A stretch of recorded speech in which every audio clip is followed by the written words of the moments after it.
Hello everyone, my name is Gabe Larson. I'm a product experience specialist with Excella School.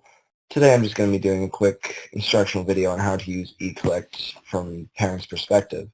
So we're going to go ahead and sign into my parent account, and just like your normal PowerSchool field, you'll be able to choose between your different kids. The only thing that's different is once your school starts using eCollect, you will have this eCollect Forms tab on the left-hand side. If you click on that, it'll take you to our forms list. The first thing you'll notice on this page is the first time you log in is you'll have this yellow highlighted section saying that your parent preferences have not been configured. All you do is click on the eCollect Parent Preferences button.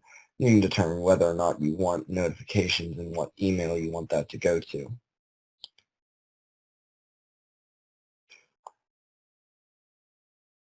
Also on this page, you'll notice that the different forms have different statuses. There are 5 statuses. Empty in blue just means that you have not completed the form yet. Green with submitted means that you completed the form and there was no approval process. It just went straight through. Green with approved means it went through an approval process and your administrator did approve your form. Pending just means you're waiting on approval from that administrator. And rejected means that your administrator went in and rejected your submission. You'd be able to go and edit that and resubmit.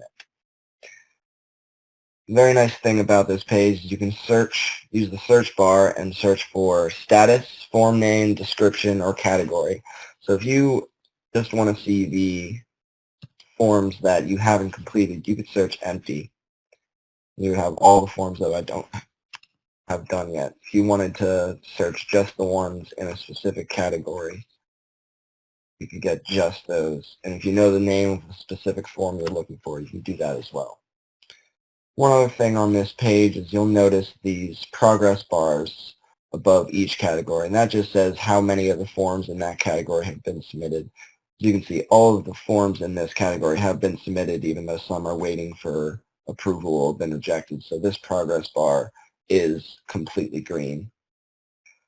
So that's all on this page. Let's go into form. I'll show you some things in there.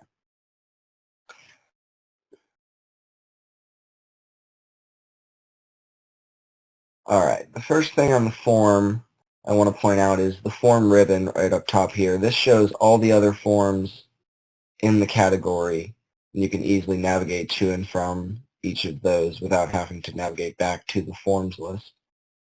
Makes it a lot easier to fill out all of the category in one shot. Another thing is you'll see this archive header right here. It would have previous responses to the form. You would be able to go back and look at previous submissions. So you would just go through the form. Any field with a red asterisk would just mean that it's required, and the form would not submit if you don't have that answered. A lot of these fields can be linked to PowerSchool fields, so they would populate automatically, just to make things a little bit easier. One last thing to show you is if you go to the right of the submit button, there's a pop-up.